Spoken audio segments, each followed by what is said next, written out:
आप सबको जोहार। और आज है तारीख 8 मार्च 2024 शुक्रवार। तो चलिए आज की बड़ी और प्रमुख खबरों पर नजर डालते हैं और यहाँ पर शुरुआत करते हैं पहली खबर से। पहली खबर यहाँ पर निकल कर आ रही है कि झारखंड की 2 राज्यसभा सीटों के लिए होने वाले द्विवार्षिक चुनाव में डॉक्टर सरफराज अहमद ने इंडिया अलायंस के उम्मीदवार के रूप में नामांकन पत्र खरीद लिया है। वहीं मुंबई के एक बिजनेसमैन हरिहर महापात्रा ने भी राज्यसभा चुनाव के लिए नामांकन पत्र खरीदा है। बताया जाता है कि यहाँ पर महापात्रा भारतीय जनता पार्टी समर्थित उम्मीदवार हो सकते हैं। झारखंड मुक्ति मोर्चा के नेता और पूर्व विधायक डॉक्टर सरफराज अहमद ने गुरुवार 7 मार्च को टिकट खरीदा। हरिहर महापात्रा ने भी गुरुवार को ही नामांकन पत्र खरीदा है। बता दें कि हरिहर महापात्रा मुंबई बेस्ड बिजनेसमैन है। स्पाइस जेट कंपनी में उन्होंने 1100 करोड़ रुपए का निवेश भी कर रखा है। उनकी पत्नी प्रीति महापात्रा भी राज्यसभा का चुनाव लड़ चुकी हैं। वर्ष 2016 में उन्होंने देश के जाने माने वकील और कांग्रेस के नेता कपिल सिब्बल के खिलाफ भी राज्यसभा का चुनाव लड़ा था। तो यहाँ पर अब लगता है कि जंग छिड़ गई है। इसके अलावा यहाँ पर अगली न्यूज निकल कर आ रही है जमशेदपुर से, जहाँ पर झारखंड के सीएम चंपई सोरेन ने मेधा डेयरी प्लांट की आधारशिला रखी। उन्होंने कहा है कि किसानों व पशुपालकों की आय में वृद्धि और उन्हें आत्मनिर्भर बनाने के लिए कई कदम उठाए जा रहे हैं। राज्य सरकार द्वारा दूध उत्पादन से जुड़ने वाले लोगों को अब 5,000 रुपये प्रति लीटर प्रोत्साहन राशि दी जाएगी। दूध उत्पादन में झारखंड को आत्मनिर्भर बनाएंगे। वे जमशेदपुर के बालीगुमा में मेधा डेयरी प्लांट के भूमि पूजन कार्यक्रम में बोल रहे थे। उन्होंने कहा है कि राज्य में पिछले 4 वर्षों में विकास के जो कार्य किए गए हैं वह 2 दशक में नहीं हुए। आदिवासी व मूलवासियों की अस्मिता और सम्मान में कोई समझौता नहीं किया जाएगा। झारखंड की जनजाति और स्थानीय भाषा संस्कृति को सरकार समृद्ध कर रही है।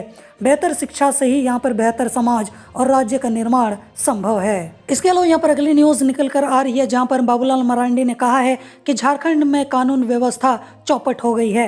राज्य की पुलिस वसूली में लगी हुई है। भ्रष्टाचार लूट का बोलबाला है। कानून स्थिति का अंदाजा इसी से लगाया जा सकता है कि घर के बाहर लगे वाहन के टायर तक की चोरी हो जा रही है। हेमंत सोरेन की जगह अब चंपई सोरेन मुख्यमंत्री बन गए हैं, लेकिन कार्य प्रणाली में अभी भी कोई भी बदलाव नहीं आया है। उक्त बातें यहाँ पर उन्होंने गुरुवार 7 मार्च को सेक्टर 1 स्थित बोकारो विधायक बिरंची नारायण के आवासीय कार्यालय में पत्रकारों से बातचीत करते समय दिया।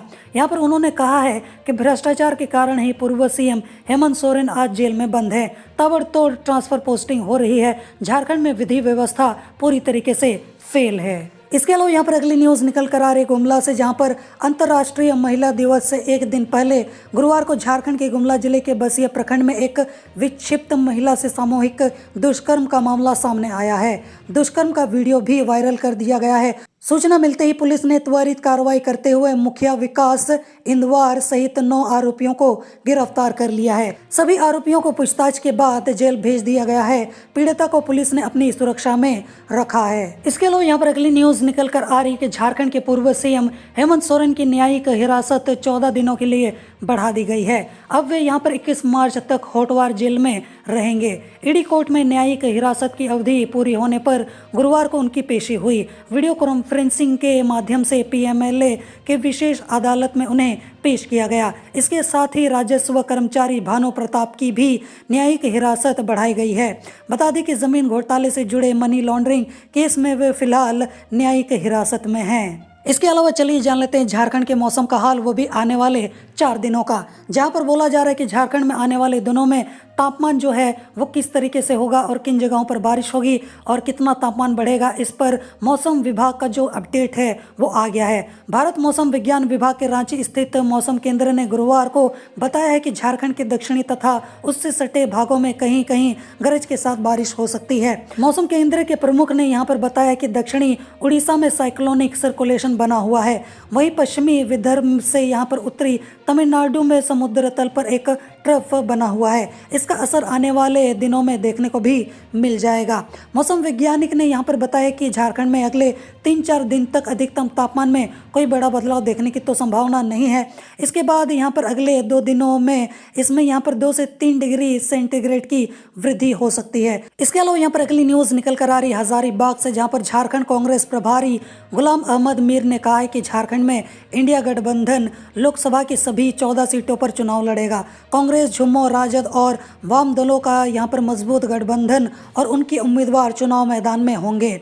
इंडिया गठबंधन के सभी दलों का संयुक्त कार्यक्रम जल्द पूरे झारखंड में होगा। पिछले 10 वर्षों में केंद्र में बीजेपी की सरकार ने सिर्फ झूठे यहाँ पर आश्वासन जनता को दिए हैं। जुमलेबाजी से जनता बहुत ही ज़्यादा परेशान है।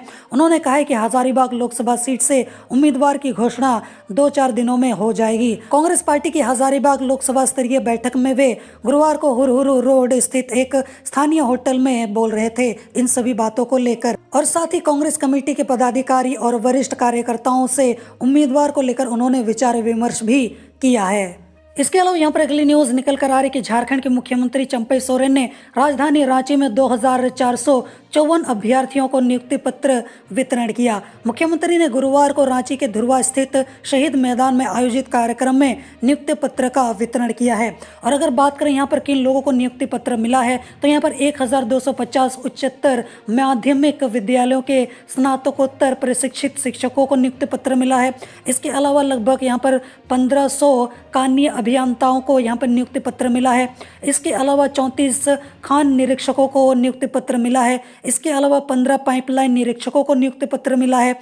और इसके अलावा यहाँ पर 55 स्ट्रीट लाइट निरीक्षकों को नियुक्ति पत्र मिला है। इसके अलावा यहाँ पर अगली न्यूज निकल कर आ रही कि दुमका में विदेशी महिला से गैंगरेप केस में झारखंड हाईकोर्ट ने राज्य सरकार से कई सवाल पूछे हैं। Acting chief justice S Chandrashekhar की अध्यक्षता वाली खंडपीठ ने झारखंड सरकार से पूछा है कि अगर कोई विदेशी नागरिक झारखंड की सीमा में दाखिल होता है तो उसके लिए क्या नियम कानून है। कोर्ट ने यहाँ पर इस मामले का स्वतः संज्ञान लिया था। एक्टिंग चीफ जस्टिस की अध्यक्षता वाली बेंच ने यहाँ पर पूछा है कि सरकार ने विदेशी नागरिकों के झारखंड आने पर उनकी सुरक्षा के लिए कोई स्टैंडर्ड ऑपरेशन प्रोसीजर यहाँ पर रखा है या फिर नहीं। क्या सरकार ने ऐसे लोगों के लिए कोई हेल्पलाइन नंबर जारी भी किया है या फिर नहीं। अगर सरकार ने कोई यहाँ पर SOP बना रखी है तो उसे कोर्ट में पेश किया जाए। साथ ही कोर्ट ने यहाँ पर सरकार से यह भी बताने के लिए कहा है कि इस मामले में सरकार ने अब तक क्या कार्रवाई की है। इसके अलावा यहाँ पर अगली न्यूज निकल कर आ रही है कि विदेशी महिला से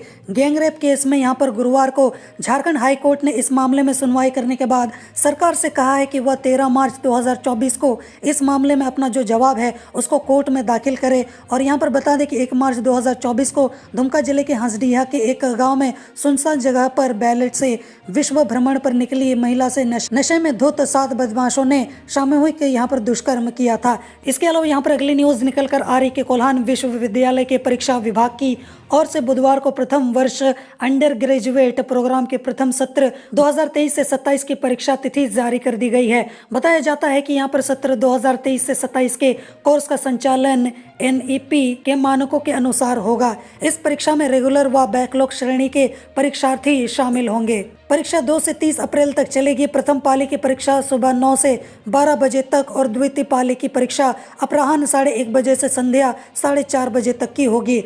निर्धारित समय से आधा घंटा पूर्व परीक्षार्थियों को अपने परीक्षा केंद्र पर रिपोर्ट करना होगा।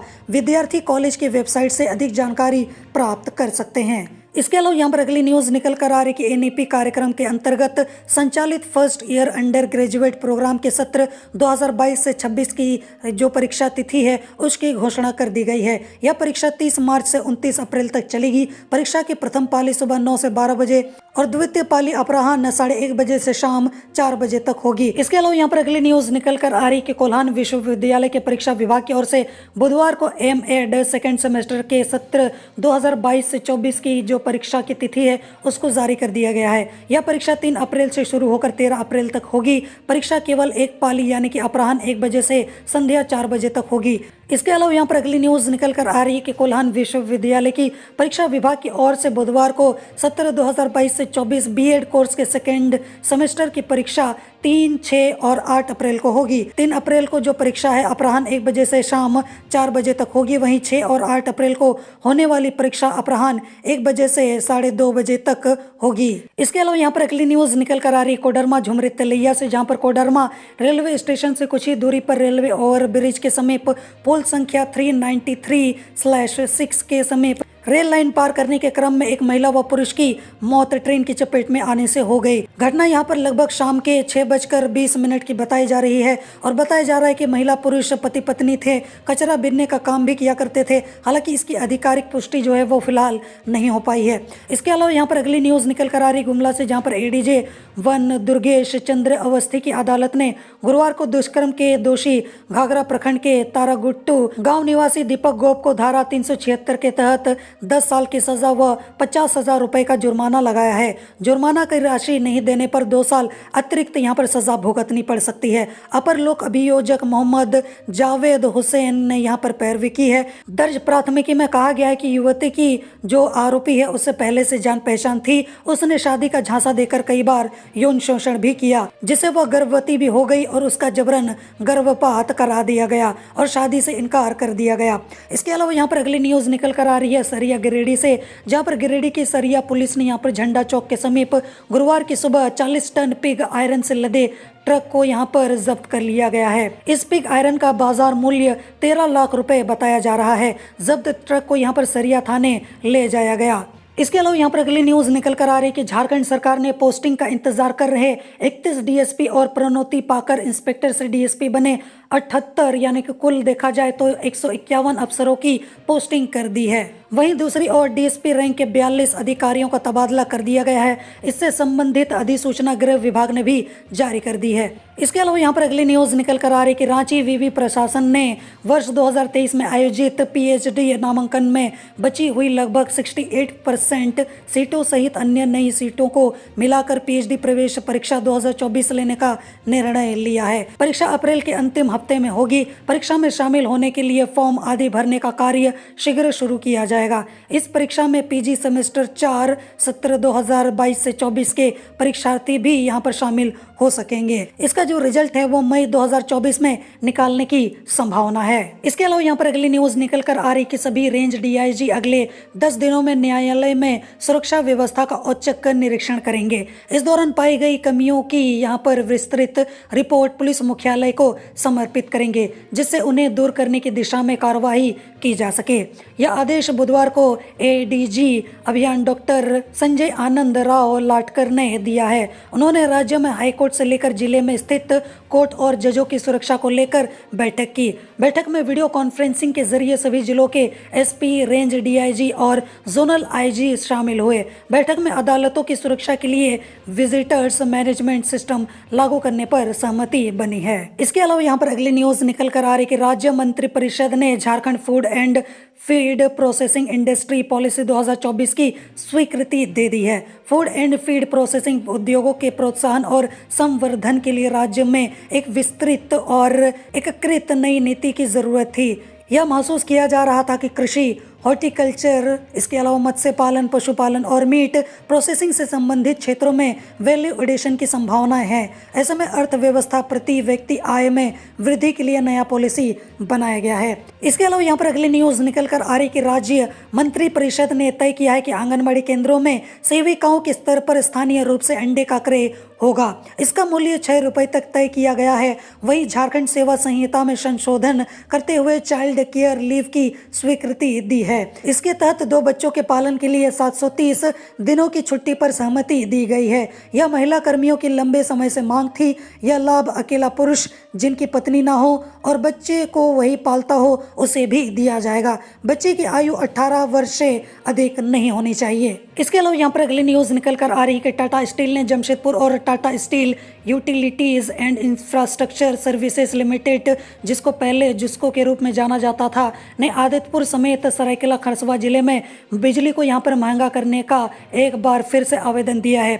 इस आवेदन के आधार पर झारखंड राज्य विद्युत नियामक आयोग ने जन सुनवाई की तिथि तय कर दी है, जिसके तहत 19 मार्च को दोपहर 1 बजे से टाटा स्टील यूआईएसएल के टैरिफ की सुनवाई आदितपुर ऑटो क्लस्टर बिल्डिंग के ऑडिटोरियम में होगा। वहीं 20 मार्च के सुबह 11 बजे टाटा स्टील के बिजली के टैरिफ को लेकर जन सुनवाई होगी। गोलमुरी क्लब के हॉल में इसका आयोजन होना है। और यहाँ पर टाटा स्टील में जमशेदपुर के लिए वित्तीय वर्ष 2022-23 के लिए ट्रू अप और वर्ष 2023-24 और 24-25 के लिए वार्षिक रेवेन्यू की ज़रूरत को लेकर टैरिफ का आवेदन दिया गया है। इसके आधार पर जन सुनवाई होगी। नियामक आयोग ने इसे लेकर 24 फरवरी तक इस पर सुझाव, टिप्पणी, आपत्तियों को जमा करने को कहा गया था। इसे लेकर वेबसाइट या ईमेल के जरिए उपभोक्ता शिकायत मंगाए गए थे, जिसका जवाब 2 मार्च तक दे दिया गया है। तो ये थी आज की बड़ी और प्रमुख खबरें और मैं उम्मीद करता हूँ कि आज का आपका दिन शुभ हो। जोहार।